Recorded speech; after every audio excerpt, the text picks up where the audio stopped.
ओम शांति। 10 जुलाई 2022 की अव्यक्त मुरली से होमवर्क। आज की अव्यक्त मुरली है सफल तपस्वी अर्थात प्योरिटी की पर्सनैलिटी और रॉयल्टी वाले।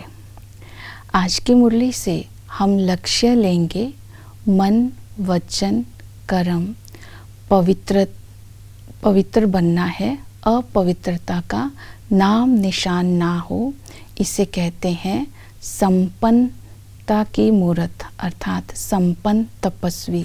तो आज लक्ष्य लेंगे मैं संपन्न तपस्वी हूँ। इसके लिए आज हम रिफ्लेक्शन करेंगे। संपन्न तपस्वी, सफल तपस्वी, सच्चा वैष्णव, इसकी विशेषताएं क्या होती है, ये विशेषताएं मैंने अपने जीवन में कहाँ तक धारण की है।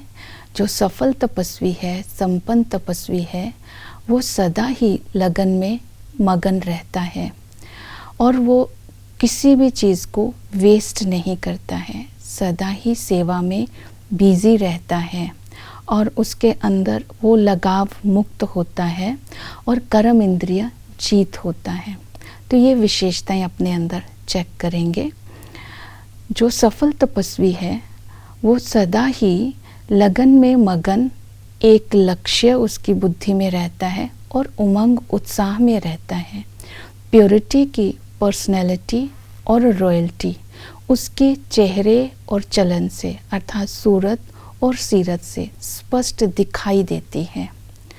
और सफल तपस्वी जो होगा उसकी दूसरी विशेषता है कि वो संपूर्ण पवित्र होगा। उसका संकल्प, बोल, कर्म, दृष्टि, वृत्ति सब में पवित्रता की अनुभूति सबको नजर आएगी, अनुभव होगी।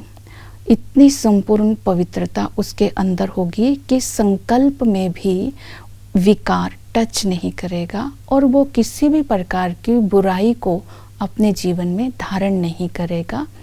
ऐसी पर्सनैलिटी सदा ही स्वयं और औरों की सेवा में बिजी रहती है और किसी भी प्रकार का वेस्टेज नहीं होता, समय का, एनर्जी का, संकल्पों का, छोटी मोटी बातों में वेस्ट नहीं करता है। ऐसी पर्सनैलिटी ही की रॉयल्टी है कि वो सदा ही इस नशे में रहता है, मैं श्रेष्ठ महान आत्मा हूँ। श्रेष्ठ महान आत्मा उसे कहते हैं जो शूद्र बने के संस्कारों को टच नहीं करती, छोटी मोटी बातों में अपने समय वेस्ट नहीं करती है। ऐसी आत्मा सदा ही कर्म इंद्रिय जीत रहती है। कोई भी बात जिसके साथ उसका कनेक्शन नहीं है वो बातें सुनते भी नहीं सुनती और देखते भी नहीं देखते।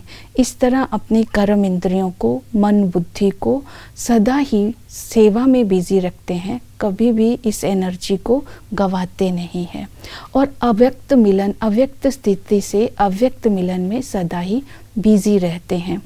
ऐसी आत्मा लगाव मुक्त रहती है अर्थात नष्टो मोह रहती है। लगाव मुक्त होने के लिए बाबा ने आज की मुरली में बताया सदा ही ट्रस्टी होकर के व्यवहार करना है और मेरे को तेरा कर देना है। मेरा बोलना ही तपस्या भंग हो जाना, मैला हो जाना। और इसलिए सब जो भी हमारे पास तन मन धन है उसको ईश्वरीय अमानत समझ करके यूज़ करना और साक्षी होकर के इस सृष्टि के खेल को देखना और बाबा को अपना साथी बना करके रखना। सदा इसी स्वमान व नशे में रहना, मैं माया जीत हूँ, मैं मास्टर रचयिता हूँ। जो भी विघन है, जो भी माया है वो मेरी रचना है, मैं इनके ऊपर विजयी हूँ। तो ये स्वमान में सदा ही रहते हैं। तो ऐसी प्योरिटी की पर्सनैलिटी और रॉयल्टी वाली आत्मा ही संपन्न तपस्वी है। ओम शांति।